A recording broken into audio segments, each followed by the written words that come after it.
EAGLES, Eagles. Welcome in, everybody. Tuesday edition of Birds 365 here on JAKIB Sports as we prep you and get closer to the Super Bowl, just 5 days away.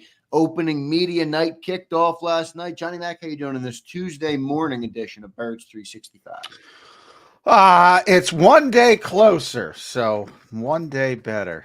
Trying to get to this football game, trying to get to Super Bowl 59 and get to it. But you saw media night, so how'd you enjoy it? Did you enjoy Jameis Winston asking everybody their favorite color? People are asking. I'm a curmudgeon. I'm a curmudgeon already. Yeah, all sorts of. I mean, like, you're going curmudgeon. I'm going curmudgeon too. All right, and I'm allowed to go curmudgeon without getting called a curmudgeon. So, yeah, that was brutal. That was brutal. There was some good stuff, but 98% of it wasn't very good. You know, Jeffrey Lurie spoke a little bit. Jalen Hurts spoke.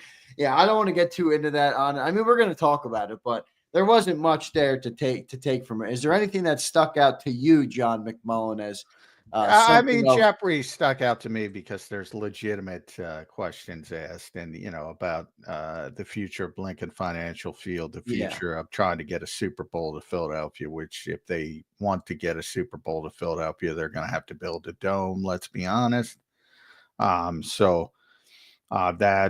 Boston Celtics rumors he kind of shut down, although he didn't completely shut them down. He's very savvy, as he typically is. But basically said there's no truth to them. So stuff like that. And the Rams, there's been a rumor that the Eagles are going to play the Rams in Australia, not 2025, but 2026. I mean, it's natural that the NFL is going to Australia. And it's natural to put the Eagles in there if you can because of Jordan Mailata. And he's been doing work, sort of advanced work for that for a number of years now. So it makes sense that the Eagles would go there, but Jeffrey shot that down and said they'd love to go there, but they're not giving up another home game. And the Rams would be a home game that year. So, if they're going, they'd be the road team. So it wouldn't be the Rams. So some actual news from the owner. So that was,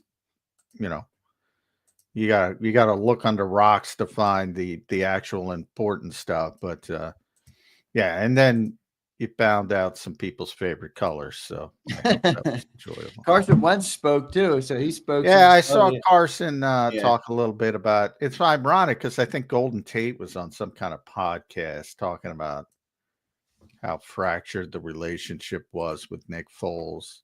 Which I don't know how you could have a fractured relationship with Nick Foles. Right. Carson was mentioned, and he still. Yeah, he still talks. I love. No offense, but and even Brandon Graham, who I love, you shouldn't be talking about other people's personal relationships. Yeah, I agree. I really agree. It's not my cup of tea. It's and I don't only from the standpoint of you can't know. I mean, I don't know. But he claims they still talk and whatever. I don't know. I will say this about Carson Wentz. I obviously was not a fan of him at the time, and I do think there needs to be some accountability on his part where he, and I think he's taken it. But yeah, he didn't do everything right. I think he'll be the first person to tell you that. But if you look at that guy's career, John, he's had a tough career, man. You go from 17 being the MVP. All right, with he didn't win it. A potential MVP. A potential MVP, right? Yeah. A potential MVP. And you kind of crash and burn the way you do. You're become a NFL journeyman. You're back up now to the best, the greatest quarterback in the modern era or in your era of football. And I understand why it's hard for him to deal with all of this shit. I understand. I'm not saying it's okay. I'm not saying he couldn't have done a better job, but I certainly understand how that fall from grace might weigh on you mentally. How do you not think about that over and over? How does that not eat at you? I don't feel bad for him. Unforced errors. Look, I think two things are. Carson Wentz was tremendously important to the only Super Bowl championship in this franchise's history, which I don't think people give him enough credit for that. And I consider the draft pick a success because it got him to where it got him. But it was like a shooting star, and then where you thought you had the answer for 10 years. And I don't. We'd have to do a 4-hour show to relive everything that went on Yeah. back then. But it was a host of things. One was the injuries. That's the most notable. Two, man. I mean, I was talking about the NFL's a weird deal, right? I mean, you're expected it as, and some people ingratiate this and embrace it as a veteran player. You're supposed to help along essentially the people that are there to take your jobs if they play well, the younger players. Right. So it's a weird dynamic to begin with. And some people, Slay's a perfect example because of guys like Glover Quinn, he always talks about, and who really helped him as a young player, and he thinks it's his responsibility to pay it forward. And then there's others like Carson who just didn't handle it well. I mean, the Eagles did not draft Jalen Hurts to take Carson Wentz's place. Right. There's a lot of revisionist history there. Yeah, and Jalen deserves a lot of credit, by the way, for stepping into that role and seizing the opportunity and becoming forcing their hand. You're not going to move off me, and I think he deserves a lot of credit for that too. But yeah, I mean, and I'm not even talking about Jalen. I'm talking about Carson. Right, It's like, it was in his head. It's like, why are you drafting a quarterback? And it's like, dude, they told you they wanted to cost up, but he didn't believe them. And he went into this weird, and then I think COVID really hurt him. Yeah, and he talked about that last night. It was just a weird ending. I didn't see that part. He just said it was a weird ending because it was also the COVID year. It was just the whole thing was well. Weird. I mean, look, I think one of the things, and Jalen did this, and most young quarterbacks are really behind the curve when it comes to mechanics because they're just not taught it at the college level, at least that well. And Carson, when he came here, he had tremendous talent, obviously really poor mechanics. And then he went out to Los Angeles to work with Tom House and Adam Dedew. And he had this big spike in his near MVP year. And then COVID came and he stopped working with him and his mechanics started to slide. So that's part of the on-field stuff. Right. Jalen Hurts, same thing. He worked with Quincy Avery for a number of years. The mechanics weren't there, let's be honest. And then he went out to work with Tom and Adam and they got better. And he continues to do it. He'll go out to California every year now, at least for a short period of time to make sure he keeps that up. Carson never did. That's a part of it. The concussion, I'm sure, is a part of it. The injuries, that was a very serious knee injury. It wasn't just a torn ACL. That's a part of it. But the biggest part is, he just didn't handle the draft of Jalen Hurts well. No, he didn't. He didn't. Yeah. Well, I think he had PTSD because his backup won a Super Bowl. Then you bring in a new backup. He got hurt in 18, finally got his start in 19, and he played a quarter before he got concussed. And then 2020, it all unwinded, and he was gone. I mean, it was a weird. Whatever. The only point is, I do still have some semblance of love for the guy. He was a huge Eagles part. Fans should, because he was a huge part in our first ever Super Bowl. And right now, our only ever Super Bowl. So I do respect him in that sense, but it's not hard for me to admit that he did a lot of things wrong. Well, he did a ton of things wrong, but I really think people have sort of erased, not everyone, I think a lot of people understand, but a lot of people have erased just how much he meant to that 2017 team.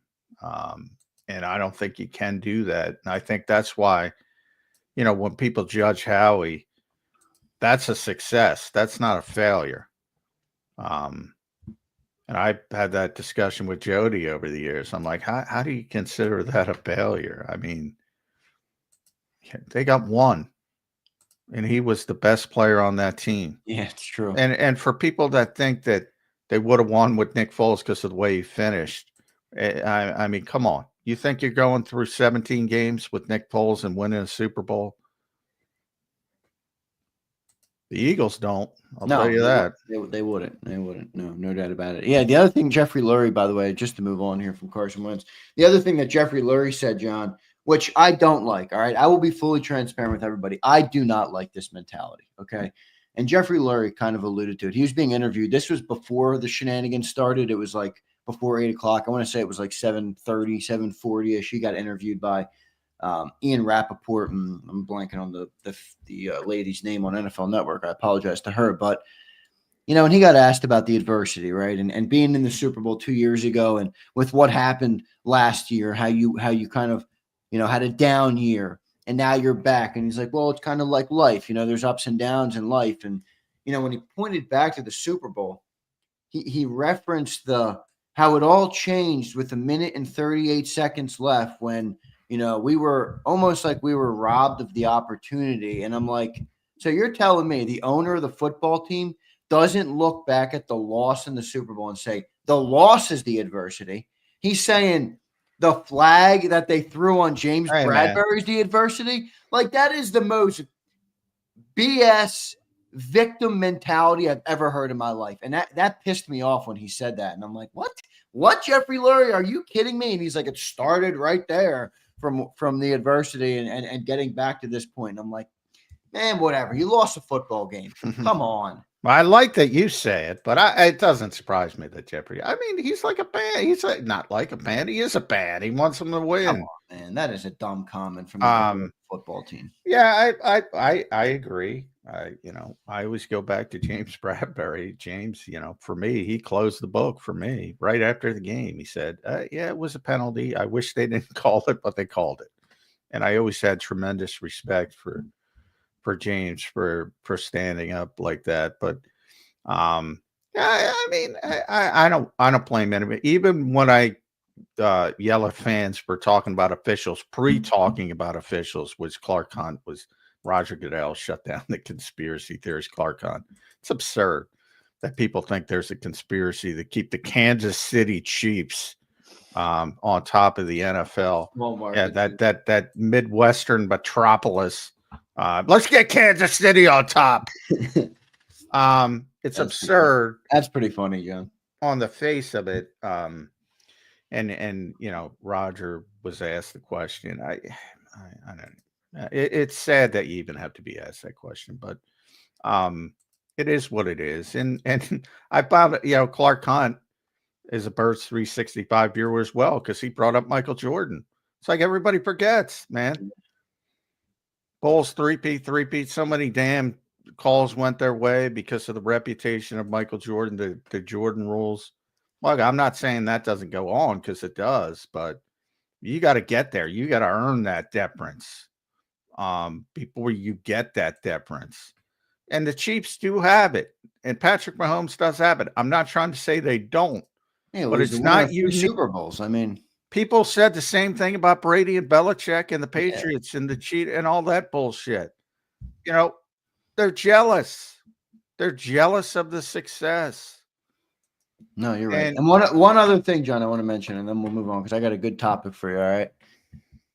Jeffrey Lurie dropped a risk-averse last night. Now, I know that's a word that people use. That John didn't create the word risk-averse, but I'm watching that, and I'm like, boy, I think Jeffrey Lurie's been listening to John McMullen. How many times on this show, for all of our great viewers, has John McMullen used the phrase risk-averse in the last 45 days?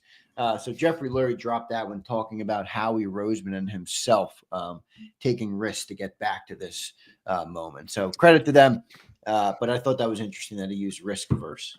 Yeah. And I think that's why, the way the Eagles went offensively is so strange, because they are so not risk averse when it comes to building the football team. And that has given them the advantage it has given them to where they've been able to put together the best roster in football, because they aren't risk averse and they're willing to take chances that other teams are not willing to take. Saquon Barkley, Jalen Carter, for different reasons. They're willing to take those kinds of risks. Other teams are not, and they've had a huge advantage. Part of it is that Jeffrey gives Howie the rope to make mistakes, like Bryce Huff, for instance. You know, other people get fired, you know, for that. And Howie hates that, but it's true. I'm sorry, Howie. It's true. You have a longer rope than every other general manager in this league, and that you use it a huge advantage. Not his fault. He's earned it. And credit to him, he's used it he's used it well.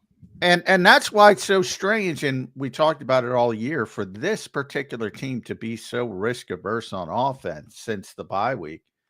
But again, boy, if it didn't work, Nick Serriani would be out on his ass. Which that was another interesting thing. He kind of fended off talk about an extension. Nick's going to get an extension, but if that didn't work, he would have been in deep shit because, you know, Jeffrey and Howie are like, man. But when you win, same as the players. I'm not a huge fan of that. When you win, nobody's going to complain. Nobody. I just get the sense of the same thing you got when they fired Doug Peterson, where the front office and the owner and the GM believe that they're more responsible for the success than anybody else. And they have a big part. And I'm not trying to take that from them, but sometimes I don't like how they almost undermine, even if it's unintentionally, they undermine some of they think highly of themselves is what I would describe it. Yeah, but you can think highly of yourself and also understand that it takes a village. It takes multiple people. It takes I do think they understand that. I do think they understand that. But at the end of the day, they have a firm belief. And so does Nick Serriani. Nick Serriani always talks about his culture. There's certain things he'll never change, blah, blah, blah. There's certain things Jeffrey and Howie believe that they are never going to change unless, you know, the game changes and then you're forced to move off. And I said, they can win 40-7 on Sunday. And I don't think they are, but they could blow out the Chiefs. And they still, I've said it consistently on this show, when they get on the field for a rookie minicamp, job number one, evolve the passing game. Yeah, no, there's no doubt. No, that's what they're going to try and do. Speaking of evolving the football team, John, let's move into a new topic, something that broke in the NFL world yesterday. Maybe the best player in football has officially requested a trade out of Cleveland, and that is none other than Myles Garrett. I view him as the best player in football. I don't think there's a guy on the planet more talented than he is when it comes to this game. That's just my personal opinion, but he requested trade out, John, and now many are speculating, will the Eagles make the move? They are tied for first in the betting markets. Not that that means that much, but they're always tied for first. I know they are, but listen, I could see Howie making this move, man. Well, I know it's going to require a lot, but think about that defensive line, John, with Jalen Carter and Myles Garrett. You have a window that's open for the Super Bowl right now. I'm going Les Snead. I'm saying, fuck them draft picks. I'm sending them to Cleveland. I'm bringing in Myles Garrett, and I'm going on a run. I'm going on a freaking run, baby. You should get the Cooper Kupp as well. I'm joking. But that was a big thing yesterday as well. Yeah, I saw that. Yeah, I mean, they're one of the teams, and that's why I always joke with those betting market things. And if you do want to bet, go to BetUS. But you know, the Eagles are always at the top because of what I just said. You know, they're willing to do things like that. They're willing to take a risk. They're willing to give up things to get a player. And you're right, you know, a truly superstar. He's certainly in the conversation to be the best player in the world. And like I said, you can make arguments for a few, but it's probably, you know, one hand and Myles is on it. So that tells you all you need to know about how good he is. The problem becomes the Eagles are good. And if they do trade Myles Garrett, and they continue to say that they're not going to trade Myles Garrett, but Joe Banner tweeted out, it's like, it certainly seems there's a 50-50 chance because it seems calculated to do it at the Super Bowl. from both sides to see at least what they can get.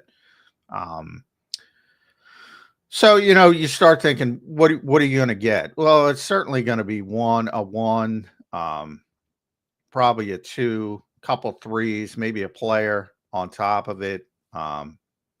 People have talked about 2 number ones. Just the way NFL teams hold on to draft picks, I don't know if that's going to be the case, but it's going to take a lot. And the problem with the Eagles is they're good. Right. And their first round pick is going to be 31st or 32nd. So they're going to need maybe multiple of them. Yeah. And, from Howie's standpoint, he's had a pretty good run over the past 3 years in the draft. I would say better than really good. He might say, he's got the wherewithal to say, are you getting Myles Garrett with 31 or 32? No. Are you getting Myles Garrett with maybe you're 27 or 28? Hopefully you're 31 or 32 again the next year. Who cares giving up those 2 picks if you can get that type of player? And you'll have to throw even more, as I said.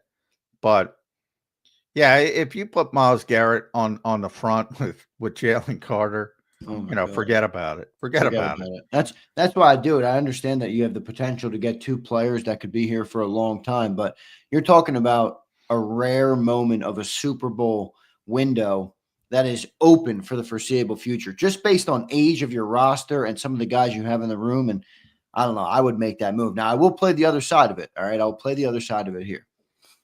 Eagles have been to 2 of the last 3 Super Bowls. They have the best defense in football that's been, as you mentioned, entirely rebuilt by draft picks. Are you going to send a ton of draft capital and pay Myles Garrett $40 million a year when you have to re-sign some of those young studs? That's the other side of it, where is it worth the business that you're going to have to maneuver to get to that outcome? I think it is, because I think Myles Garrett is one player that's worth it. Like if you said Max Crosby, I like Max. I don't know if I'd go 2 first and blow it all up and do that for him. I would do it for Myles very Garrett. good player. Yeah, different stratosphere, I would say. Yeah, with Myles, but yeah, I mean they're one of the teams that will consider it. I will say that, but I don't think they're in a position to get them because of how good they are, and that means the draft capital. It's just not good You're enough. thinking a team that's got a top 15 pick is going to go in there. I would if I'm Cleveland and I'm giving up on this player, I want at least one top, at bare minimum top 20. Yeah, I agree. I mean, I would try to convince him to stay, number one. And sometimes these things get to the point where you just can't, and you gotta move on. Yeah, but it doesn't sound like it's money related at all. I mean, he's not looking for a new contract. I mean, and obviously he'd want to be in a position to win. So the Eagles the Eagles have everything except the draft capital because they're too good. Got it. Yep. And that to me would be the complication. But I would expect them to, because I also know how much they love Myles Garrett as a player. Right. Of course, that's probably 31. And they do. I mean, it is worth noting too that Andrew Berry, the GM in Cleveland, was right. Oh yeah, very close. Tree. Very close. And they have a couple other players, don't they? Have that. What's that woman's name? Catherine Reich? Reich? Yeah, she got married. I forget her new name, but yeah, when she was here, Cat Reich. Okay, yeah. But I thought she was over there. So they have a bunch of former Eagles front office people. Yeah. Now that could work in 2 different ways. Her Catherine Hickman is her married name, but when she was here, and she's the assistant GM with Cleveland. But anyway, that could also work to your disadvantage because nobody knows better than Andrew Berry and Cat that Howie's a shark, man. Yeah, Howie will get you fired if you don't play. Yeah, so that seems like an advantage, but it might not be an advantage if you get my drift. But I do know Andrew has tremendous respect for Howie Roseman. He's got it. he's got a quote on his board. At least he did. I mean, it's one of those whiteboards, but he kept it up forever. That in his office. That basically how he said, to win a Super Bowl, you got to make a move that might get you fired. And he was talking about that risk averse stuff again, Right. basically. That if it goes wrong, you're going to be in deep trouble. The problem is that's true for Andrew. It's not true for Howie. He can make mistakes. Again, Howie doesn't like that, but it's true. You know, the other interesting part of this is if you're going to talk about the potential of trading your first pick, okay, or even multiple of those first picks, obviously Howie doesn't make that move without analyzing the board and looking at everything that he could do. Do you think Howie would be more enamored with, I'll trade some picks to move up and take an NFL, take a edge in the draft this year? Guys like Abdul Carter. Now, these guys aren't guaranteed. So that's more risky, but you might be able to send less, move up, get a rookie player on a rookie contract. Well, I think Abdul Carter's going really I don't think high. you're going to get the same impact, but no, I know. I think Abdul Carter's going really high. I mean, maybe 2. Yeah, well, top 10. I mean, you're talking about trading 2 first though for Garrett. Yeah, would you package those 2 first and move up to a top 10? I don't think you could. Okay. And B, and I think he might go 2. He might go that high. You think so? Yeah. I mean, he is that good in the draft. I would certainly say right now, not enamored with the quarterbacks this year. I would certainly say top 5 at worst. He might go 2. I don't think we'll go 1 because of the panic, and Cam Ward will go 1. I think he might go 2. And yeah, I mean, I would much rather go the Myles Garrett road. No, you're not going to be able to trade 31 or 32 and another future first round pick to get to 2. Yeah, no, not happening. For an unproven, obviously tremendous upside, but what are the odds he turns into Myles Garrett? Very slim. Garrett Very is slim. 29. I think that's the only downside to him is how many years of pure dominance do you have left? Well, you're talking about a Super Bowl window. Right. I mean, you're not talking about 10 years down the road. No, you're talking about 2 to 3. Yeah. So to me, yeah, no. I mean, if they stay put, they'll take the best edge rusher or defensive tackle on the board, I would bet right now. And we'll get to all that in the coming days and weeks after the Super Bowl. But I would bet heavily on the defensive front. But no, somebody asked Saquon last week before the Eagles left about if the Eagles had any interest in him when he was coming out. And he just kind of chuckled. He was like, well, and he just said it. And it's tough to say these things, but he's right. And he said, I was going to be a high draft pick. I mean, those questions were basically, we're not going to be able to get you. Right. The Eagles had tremendous interest in Saquon Barkley as a player, as evidenced now. But they had just come off the Super Bowl. They had the 32nd pick. Yeah. They're not spending their time with Saquon Barkley in that draft. And his 32 ended up being Lamar Jackson, by the way. But they traded down, and they should have. I mean, that's right. We got Jalen Hurts, 2 Super Bowls in 3 years, and I'm not going to look at what everybody else has. I'm surprised more people don't bring that up, but I'm glad they don't because, he wasn't even in the equation. Shouldn't have been in the equation for the Eagles, who ultimately traded down, then traded back up to get Dallas Goedert, which was a pretty good pick as well. So. But they were not in the realm of being able to get Saquon Barkley. So he kind of just chuckled at that and said, well, I mean, it's like this year, if you're picking 32nd, you're not thinking about Cam Ward. You're not thinking about Abdul Carter. You're not going to be able to get him. Would you, John, make the move for Myles Garrett? Me, yes, I would. You'd go two first. I don't give a flying flip about the 32nd pick. Now, it could turn into Lamar Jackson. It could turn into Nolan Smith. Could turn into Nolan Smith, which would be a very good pick at 32. Yeah. And it was a very good pick at 30 now, even though people tried to shit on it really quickly. And now it's turned into something pretty well as he heads into the Super Bowl. But, yeah, with all due respect to Nolan Smith, he ain't Myles Garrett. This is a special, special player. Yeah. This is the defensive version of Saquon Barkley. Maybe even better, I would say. Well, I would say yes. And I know Eagles fans might not want to hear that, but I already said it this segment. I think Myles Garrett's the best football player on planet Earth. Well, I don't. I mean, they don't want to hear it. That's why I said it like that. I mean, I don't even think it's fucking close.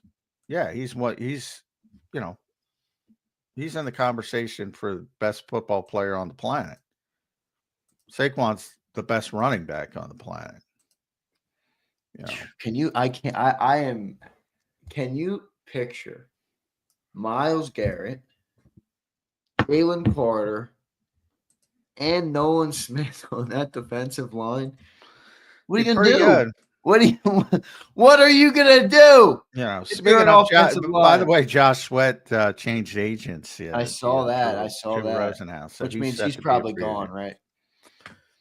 I would think so. I mean, yeah, he's had a very good year, but he's going to get paid a lot of money, and you know, Eagles have some difficult decisions to make in this. Well, what do you think Josh Sweat's going to get paid? Because I do agree, all right, that he has had a good year, but I mean, we just signed Bryce Huff for what was it, $17 million a year, and he had double-digit sacks, and he hasn't lived up to it at all. Now, I like Josh Sweat as a player, and I'm not saying he's going to be Bryce Huff, but he had 8 sacks this year.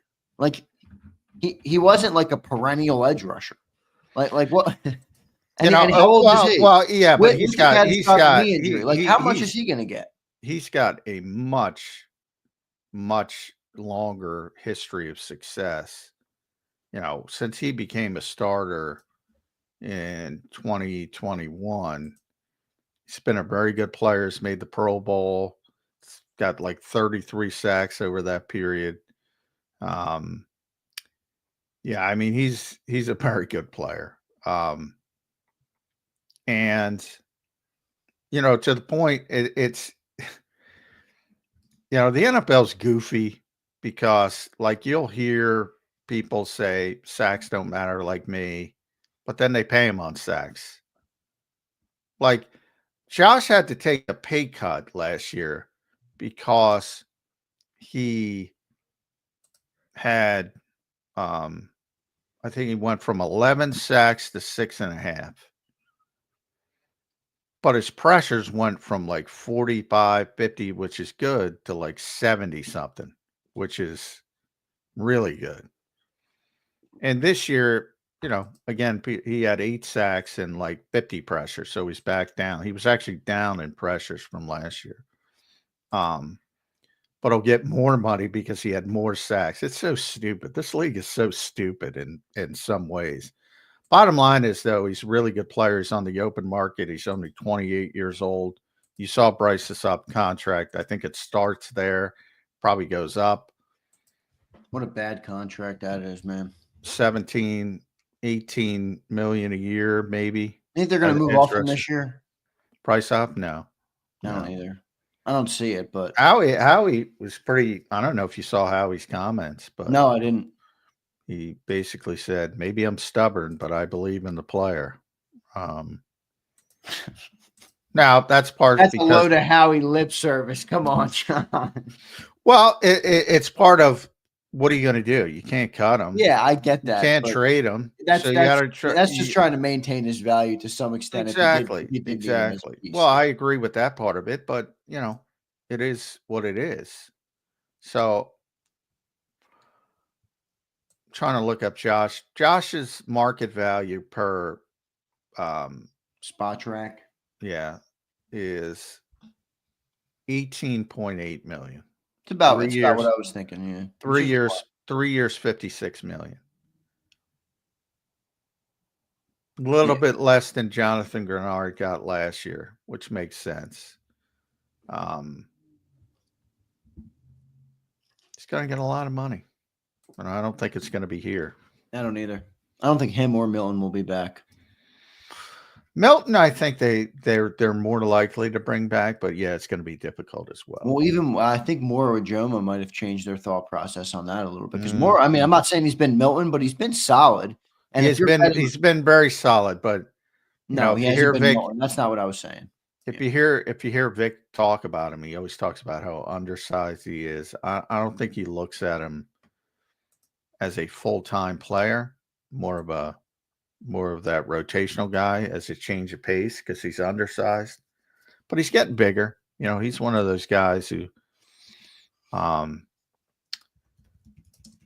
he's one of those guys that's gotten in the weight room and is getting bigger and bigger. So it's not like he can't get better, but every time you bring him up, Vic brings up how undersized he is. So I'm not gonna pencil him in to replace Milton Williams, but you know, Milton's made himself a lot of money trying to look up his market value, and it's actually lower than I thought. And maybe they'll update it. They only got him. I'll tell you what. And this is Spot Rack. 3 years, $36 million. He's back. If they can get him for that, he's back. Yeah, I don't think in a million years they can get him for that. I think they got that one wrong. Boy, if you got him for that though, that would be great. I don't see it though. Yeah, I don't see that. I mean, guys like Dalvin Tomlinson got paid. Forget about it. Alim McNeil's, who was, you know, the big story because of that was when Tom Donahoe wanted Alim McNeil and how we tried to high five him, and they took Milton Williams and Alim got different players. Alim McNeil's more of a run stuffer. I would say Milton's more of a pass rusher. But Alim McNeil got 4 years, $97 million, $24.2 million a year. And you're telling me you're getting Milton Williams for $12 million? Yeah, maybe 16, maybe 17, 12? Well, if they can get him for 12, he's back. I don't think so. I was thinking more 15 plus. Well, I'm just using the Spot Rack numbers. I normally they're pretty good. That one doesn't strike me as a good valuation. John, one other thing I wanted to hit on. Did you see Jeff Stoutland talking about Mekhi Becton to guard and his comment on that? I did not. So Jeff Stoutland was asked about moving Mekhi Becton to guard.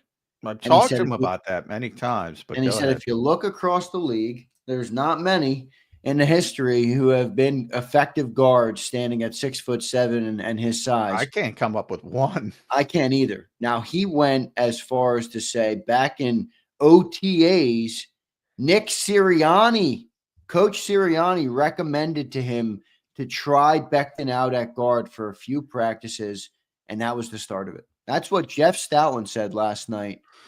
Nick's doing something. All right. Yeah. I thought that was pretty good. I thought that was pretty cool to hear the greatest O-line coach maybe in the history of the league say that, you know, and take advice from your head coach, and look at how well it's worked out.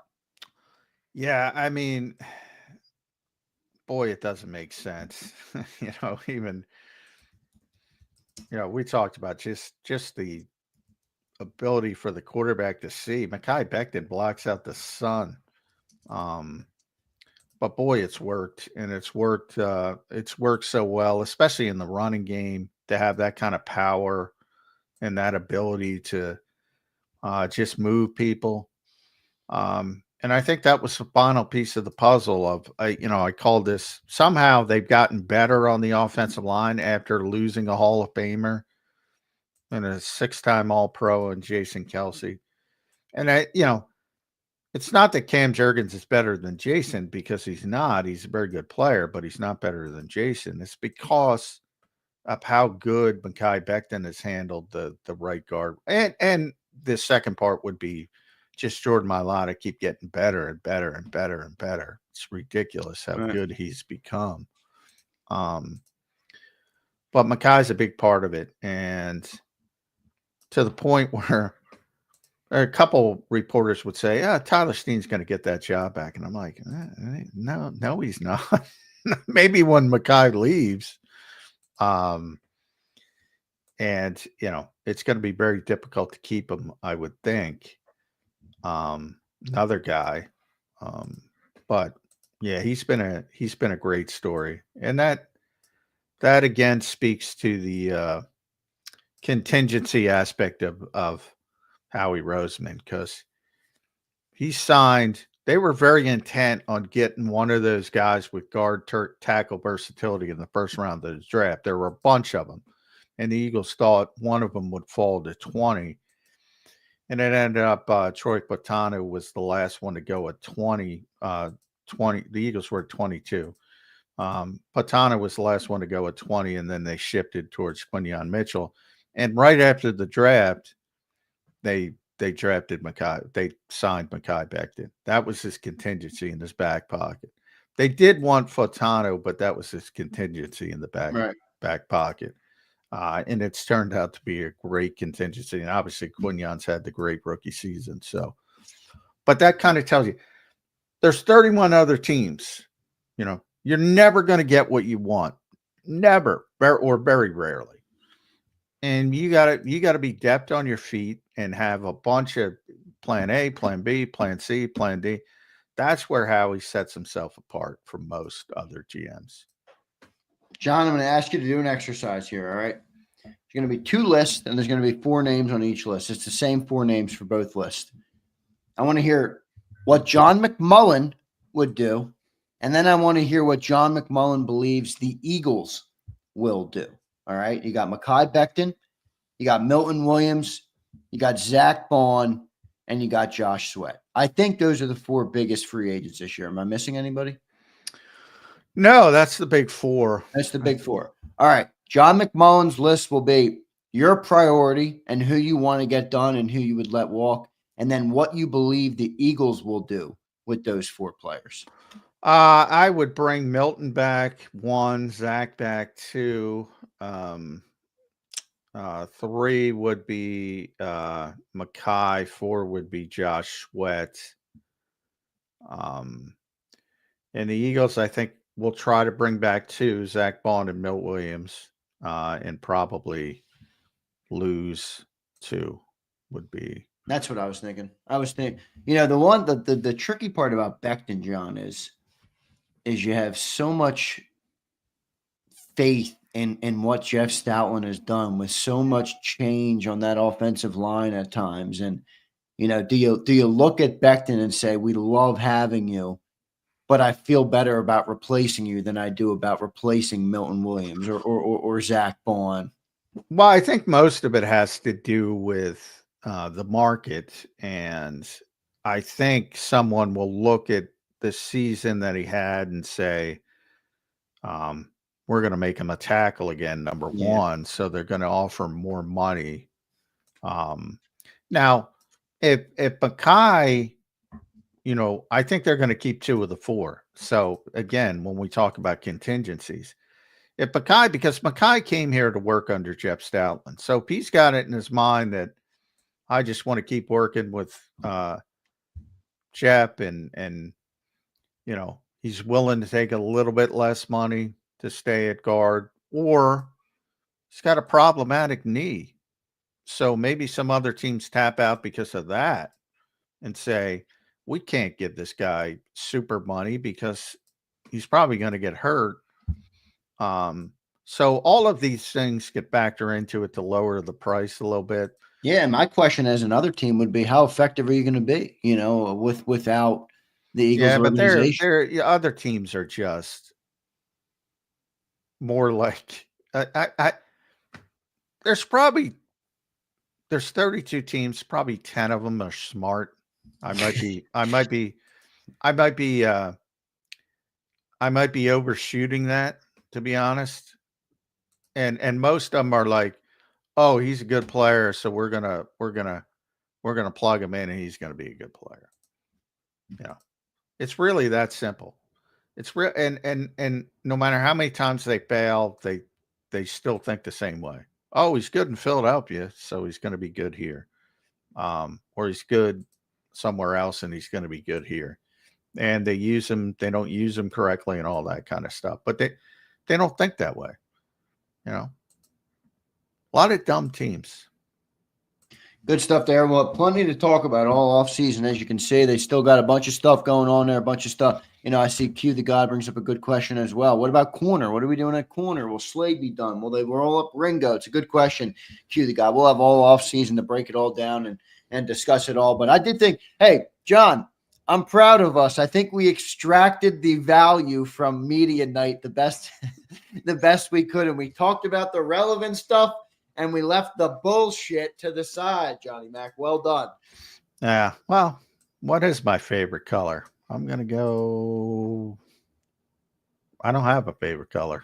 No, you don't have a favorite color? I don't really either. I mean, if somebody asked me, I go, I don't give a shit. Whether colors are colors. I actually really like the color green, but if I say that, I'm just going to sound like an Eagle guy. But I do really like the color green. I've always liked the color green, and I've always liked the color navy red. blue. How's that? Navy blue. Like navy blue.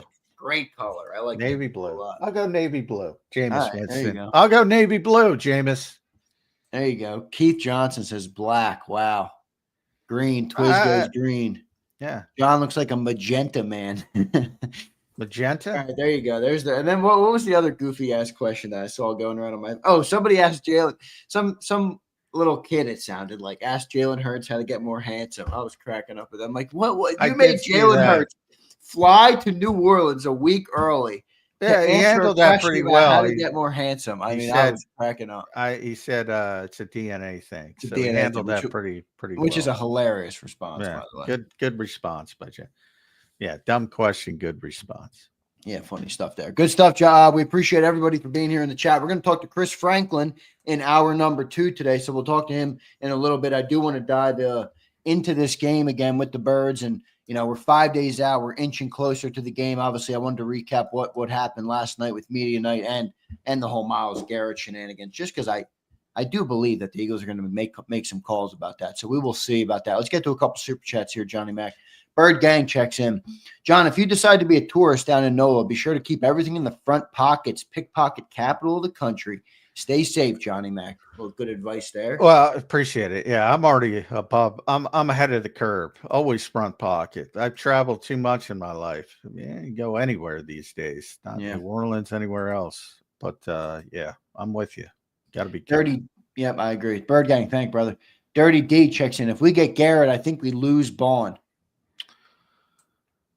Well, I mean, it depends on the timing, Who would you rather have if you could only have one? Garrett or Bond? Come on. Yeah. Come on. I don't know. I don't want to go back to linebacker. Zach is so fun watching a defense with linebackers. Yeah, that's where we are. I get the Eagles into the Super Bowl, but come on, that can't be a talking point. I mean, Zach's a great story, great season, great everything, great. Small fucking carry. Come on. I know. I just don't want to go back to shitty ass linebackers, John. I don't think Howie does either, by the way. M. Martin checks in. What's up, M. Martin? John, I think Golden was talking about after being traded there, how surprisingly dysfunctional the 2018 Eagles were after winning a Super Bowl. Wentz alienating himself and even Deuce fighting with a player. Yeah, someone sent me that. I think, Golden once was it Golden? It might have been Golden. Golden Tate. I'm not a fan of him. I think he got in a fight with the Seahawks. Might have been with Percy Harvin. I don't know. I think I recall. But guys, people don't get along. It's just, and I get it because NFL teams always like to project themselves in the Eagles, especially because of Nick Serriani, this phenomenal culture. Look, you get the next 70 people and they're not all going to like each other.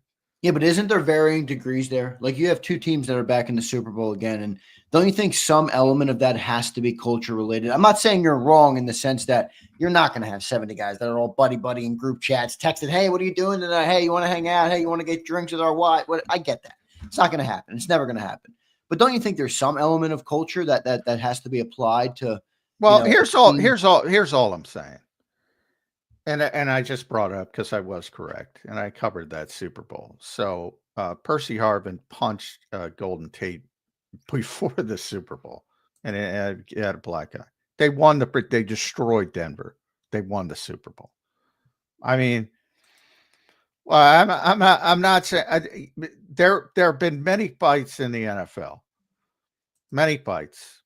The fact that somebody's screaming, who's the other? Chris Boyd pushed his special teams coach on the field for Houston. Position coaches get in fights with players, hopefully just verbal, all the time. All the time. Again, somebody might wake up and have a bad day because they're arguing with their wife or their girlfriend or whatever, or somebody stole their car like CJ Gardner Johnson or whatever, and have a bad day and get in a fight, a verbal fight with somebody. Who gives a shit? Does it affect the team? 99% of these things you never hear about. Sometimes you hear about them because now everybody in the world's got a podcast. And some of them talk about it, some of them don't. You know, Richie Incognito back in the day bullying Jonathan Martin. What a name, Richie Incognito. I mean, this nonsense of, and I get everything's kumbaya in Philadelphia right now, and they all get along and they're all best friends. It's not the case. Are they all working together for a common goal? You don't need to. I think everybody can relate it to their own life, and that if they have a workplace, and not everybody fucking likes everybody, yeah. Or you can work together, and you can be you can be professional, and you can accomplish goals. Earlier, you've heard so many times, this guy doesn't like this guy. AJ's not the same type of relationship with Jalen Hurts. That came from Brandon Graham. Shouldn't even be talking about that. Doesn't even fucking matter, to be honest. Who cares? Not everybody is going to get along with adults. Unfortunately, I wish they could. But I think everybody can look inward if they pay too much attention to that stuff and understand that, and look at their own lives and say, yeah, you know what? So-and-so at work doesn't like so-and-so, and they manage to coexist. There are other teams where, it does destroy them, as it did arguably with Carson Wentz. And then it becomes self-evident. But the kumbaya stuff is not realistic, is all I'm trying to say. That makes sense. That makes sense there. Good stuff, Johnny Mac. RMP checks in. What's up, brother? I live in Cleveland. The Browns organization is gearing up to get a new stadium built and open by 2029. Yep. Whatever they call that. I think they call that Cleveland Browns Stadium now because they lost Burst Energy, whatever. But they're going to build a new stadium out there, and I'm sure they'll be looking to get a Super Bowl. But it's very hard for northern cities to get a Super Bowl. You have to have a dome, and they would prefer a nice weather city because of the logistics and what can happen. So, but Philadelphia, they won a Super Bowl, and they probably get one if they build a dome. I think 2031 is the lease to Lincoln Financial Field. So I think eventually you're going to see a dome in Philadelphia. Yeah, not my favorite thing in the world, but I understand where Jeffrey's. It's a tough business thing, right? I mean, you can improve awareness and revenue and all sorts of different things with different events that you could hold if you have a dome, but boy, I do not want to lose our outside advantage. Well, think about the 3 NFC championship games, 38-7, 31-7. 55-23. I know. Is that the same with the Dome? Probably not. No Probably way. not. No way. No freaking way. All right, good stuff there, Johnny Mac. Appreciate everybody checking in. We'll get to our first commercial break. Again, I think we wrapped up media night pretty good. We gave you guys the most important stuff, and there was not a lot of important stuff. Okay, there was a lot of dumb stuff at media night last night. Almost to the point where I was like, "What did I really just hear that?" Be asked, but that's how it goes. So, I didn't see what anything Kellen Moore had to say. You didn't catch anything from Kellen, did you? Yeah, he obviously all the Saints reporters flocked to him because it's the worst kept secret in the NFL. He's going to be the next head coach of the New Orleans Saints. Yeah, he was Kellen Moore. He handled it. He deflected it. And mentioned he's completely focused on the game, which I do believe. And then after the game, he will become shortly thereafter the head coach of the New Orleans Saints. And I'm glad to see finally some of the national people, Schefter talking about it, Mike Garofolo talking about it, Kevin Petula, strong candidate. Which, if you're watching Birds 365, you'd already know that. I saw the name Kevin Petullo floating around yesterday, and I'm like, I've heard that one before. Johnny Mac told me get ready for that. So another feather in the McMullen cap. One other thing, John, that happened yesterday media night that I absolutely loved, which might not mean much, but I still loved it anyway. A.J. Brown mentioned that Fletcher Cox texted him, and he said, no matter what you've done up until this point, it doesn't matter. It's all about what happens on Sunday. And I needed to see that, is what A.J. Brown said about the Fletcher Cox text. And I love that because I said, you can have 5,000 passing yards. You can be the greatest defense since sliced bread. You can have the greatest running game in the world. If you don't do it in one game in a 60-minute time frame, nobody cares it's all about for naught. place. It doesn't mean a damn thing. So go out there, be the number one defense, beat the best running team in the NFL. Do what you got to do to win this football game. I thought that was nice that Fletcher Cox said that to A.J. Brown. Yeah, I mean, I disagree in that fact. I think it's an accomplishment to get to this point, but I also acknowledge that I'm in a very small club. Nobody cares about second place outside of, the people who know what it takes to get to this position, know what it takes to be NFC champions, understand it's an accomplishment. But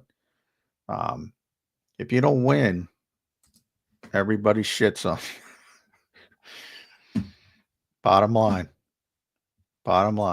Well, he's not wrong. It's a Ricky Bobby society. I've said it for many years since that movie came out. Yeah, but that's what it's about, John. I You're not first, you're last. I understand what you're saying, that having sustained success is important and hard to do, and it's not only quantified by one thing. I understand that line of thinking. But in a way, it is, dude. I mean, in a way, it is. Well, I will remind everybody who's a fan of that movie, and you should be a fan of that movie because it's tremendously funny. But would it surprise you if I told you I wasn't a Will Ferrell guy? It surprises me, everybody. Reuben Frank told me you didn't know who Will Ferrell is. First of all, I don't believe him. I don't believe him either. I don't believe him. Yeah. But yeah, you got something wrong with you if you're not a Will Ferrell guy. I don't find him funny I digress. But I got something wrong. For people that do watch the movie, that have seen the movie, I'll remind them, Ricky Bobby, who was Will Ferrell, his father is the one who said when he was young, if you're not first, you're last. His father was a degenerate drunk. And later in the movie, he goes, what the hell are you talking about? There's first, there's second, there's fifth, there's sixth. Yeah, there's more than that. But so I find it ironic in the same movie. They went back and said, no, I'm full of shit. But yeah, the reality is that nobody cares about second place. The vast majority of people. And you saw it, you've already seen it in Philadelphia.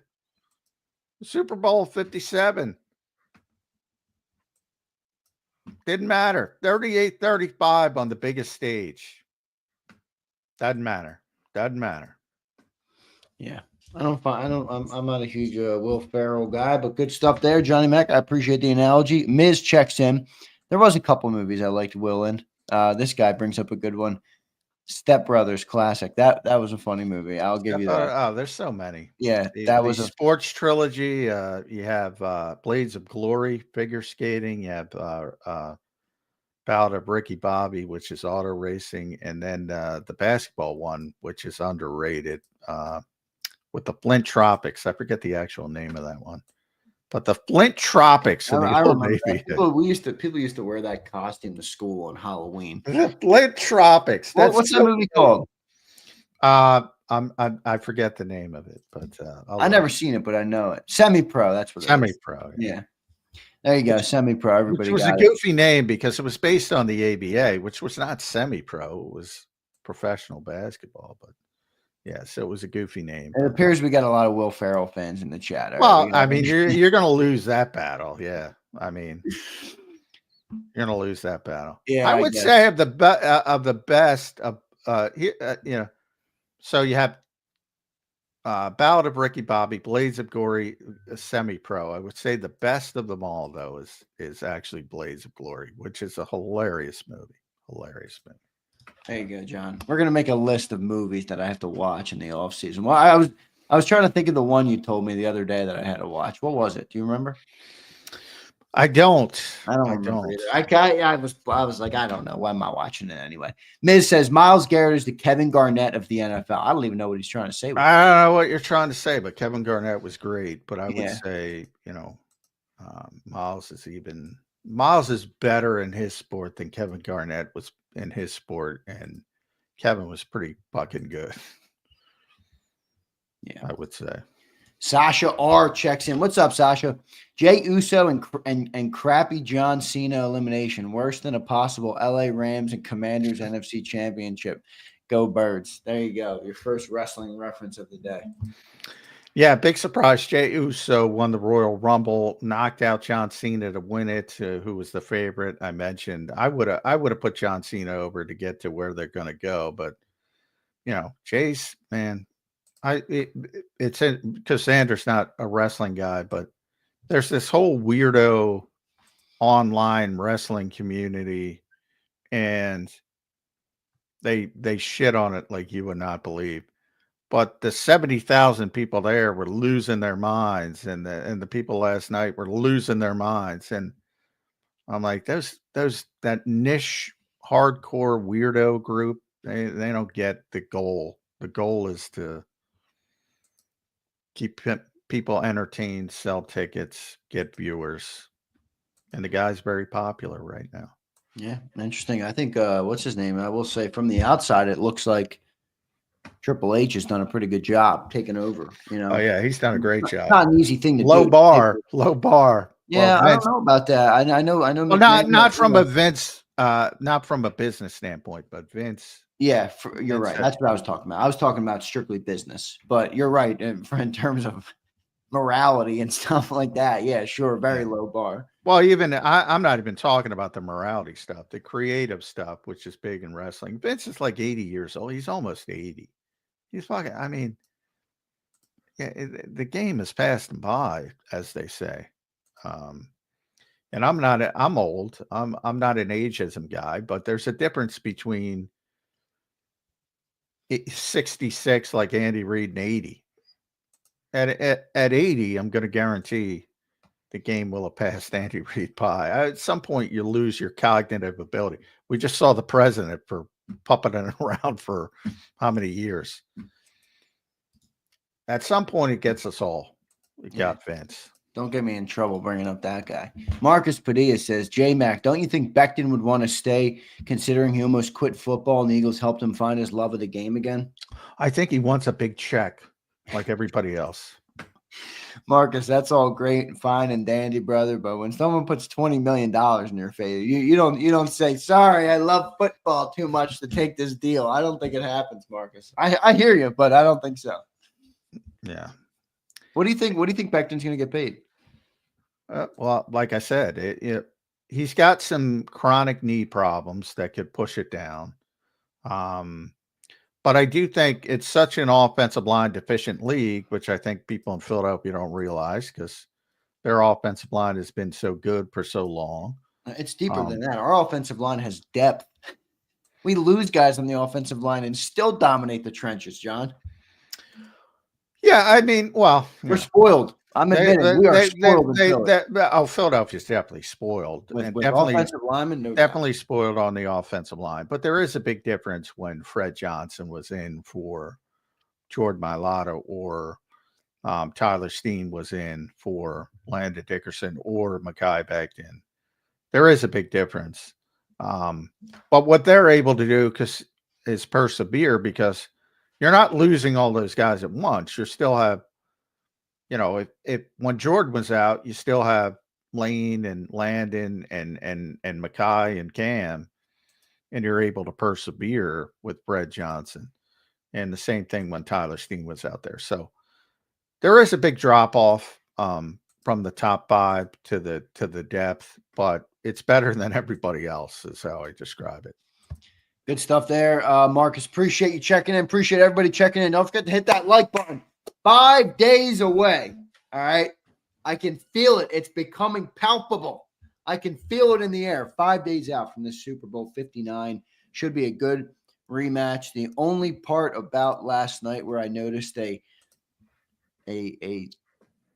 complete difference in the guy standing next to the other guy was when Andy Reid was up on the stage next to Nick Sirianni. I think Andy Reid is built for these moments, man. Brian Pumper checks in.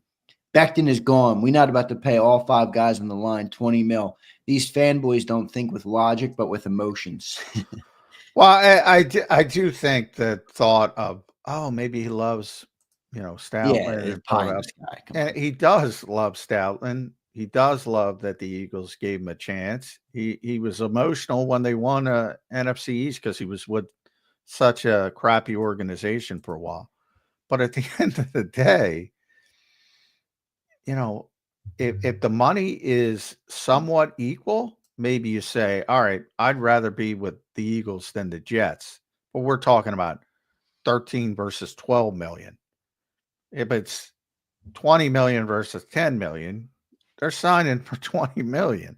Now, Mekhi Becton isn't getting that. And I'm talking average annual value. It's going to be interesting. Because, again, there's a lot of things with Mekhi injury-wise that might concern other teams when the medical people get involved. So, and it might even concern the Eagles, to be honest, when it comes to a long-term contract. So it's going to be interesting to see what his market value is. And I'll look it up real quick, what they have it at. 4 years, 40 million. So 10 million a year. Not bad. Could they do it? Yeah. Do you really want to go 4 years with that kind of, you're talking about a guy who blocks out the sun, 380 pounds, who's got a bad knee.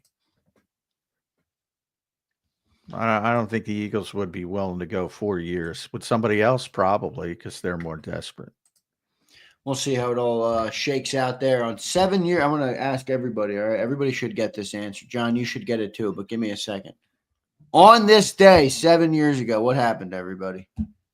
What happened on this day 7 years ago? John, you should easily get this. I don't fucking know. What, a Super Bowl? I don't know. Won the Super Bowl. Philly. You want Philly, and we won the Super Bowl. I don't know the date. It just popped up on my feed. That means a lot. That means a lot to Eagles fans, I imagine. Yeah, I don't. Yeah, look, 52. It's our anniversary. 41-33, 52. Let's go. It ain't my anniversary. No, yeah, I'm not paying attention. Unfortunately, I'll forget my anniversary, but yeah, it ain't my anniversary. All right, we're going to have Chris Franklin coming up, and I was going to take a break now, but I don't want to double break before Chris. So I'm going to say this last thing. All right, the one other thing I forgot to mention that stuck out to me from last night was Jeffrey Lurie. And you mentioned him talking about the contract, but specifically the comment he talked about with Nick Sirianni, where he used weakness. It's one of his strengths, and at times it's one of his weaknesses. I'm like, oh, great. Nothing like your boss going out to the public world the 5 days before the biggest game of your life and alerting them all to what your weaknesses are as a head coach. I mean, are you fucking kidding me, Lurie? What a stupid comment to make in that moment. And I don't care if he's listening to the show. That's a dumb ass comment to make 5 days before a Super Bowl. That's my opinion. Well, I don't think you can have your opinion. I thought it was dumb as well. Yeah, no need for it on that platform. But one thing about Jeffrey, he loves to talk when he does talk. I mean, he will go on and on and on and on. And when you do that, you tend to have a stream of consciousness when he talks. And it's nice to be honest, but you got to be more disciplined in that type of environment, I would say. That's not the time to talk about the weaknesses of your head coach, but that's the way he is. He's very, he's a stream man. One of the underrated reports of Nick Sirianni's famous opening press conference on Zoom that was looked upon so poorly by everyone and people making jokes about him. One of the underreported issues with that was that Jeffrey Lurie wouldn't shut the fuck up. He spoke for like 30 minutes and Nick sitting up on the side and, no people there, Zoom, weird environment. And he shit the bed. Jeffrey was a big part of that. It was like, dude, wrap it up. It's like an Oscar speech where you got to play them off. Yes. I could so picture that. Yeah. So, yeah, he's a stream of consciousness guy. And that's what he believes. So he's telling the truth and he's right, probably, to be honest, but yeah, not the time to say it. Good stuff there. One more super chat here. Sasha, thank you, Sasha. I believe as long as we have Jeff Stalin, I'm never worried about play level at O-line. Jeff makes average players play at Pro Bowl level unless your doesn't. name is Andre Dillard. Do you agree? No. And Jeff Stalin wouldn't agree. Yeah, no. He doesn't make average players Pro Bowl players. He makes really talented guys. They coaches, and Stout is one of the best ever. Coaches, the goal is to make them a little bit better than where they can get on their own. And he does it better than just about everybody else. But you can't, and is sort of, crown jewel is Jordan Mailata because he took a guy who never played football and turned him into maybe the best left tackle in the game. And that's an amazing story, and books will be written about it, and they should be.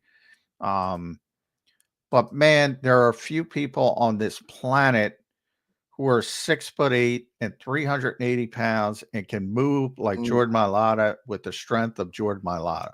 Right. You can't bring some schlub average player and turn him into Jordan Mailata. Now, there's a lot of people that would have failed. I would say more position coaches would have failed with Jordan than anybody else. But that was the best piece of clay anybody's ever gotten. Lane Johnson, just a ridiculous athlete. Again, 6'6", 330, whatever he is. Landon Dickerson. These are big-time players. Big-time. Mekhi Becton was the 11th pick in the draft. From a physical standpoint, outrageous. And as you mentioned, Andre Dillard had tremendous physical gifts, but he wasn't able to turn him into what he was expected to be. Nobody could say nobody turns average players into Pro Bowl players. Maybe average players into good players for a year. Maybe. I mean, you gotta have real physical gifts to get to the Pro Bowl, real Pro Bowl, not like the sixth alternate, or better indicated all pro level. I mean, average players don't get to the all pro level. That's fair. That's fair. I do think he's extracting the absolute most you can out of most. Yeah, that's fair. But that's the goal. The goal of position coaches is to make guys a I mean, little look, bit this is a better. talent-driven league, though. You can't. I mean, like John said, you can't take a guy that doesn't have inherent talent and make him hang with some of the best defensive linemen in the league. No doubt about it. All right, John, good stuff. Let's get to our commercial break. We're gonna have Chris Franklin joining the show now, so I make sure to send him the link. Yep, he's all good with the link and everything. So we'll talk to Chris Franklin coming up next here on Birds 365.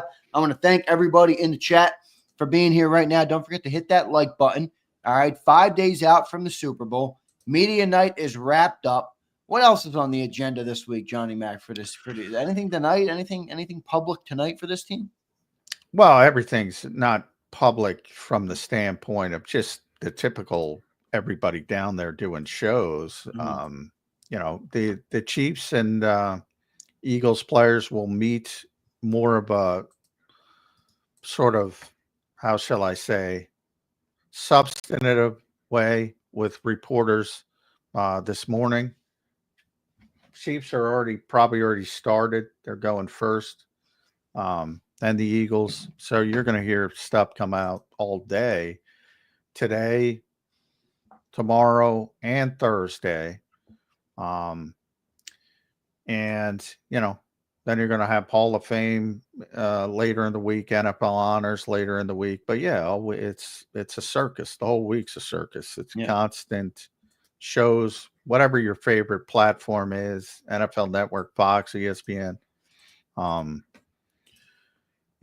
All round the clock, basically.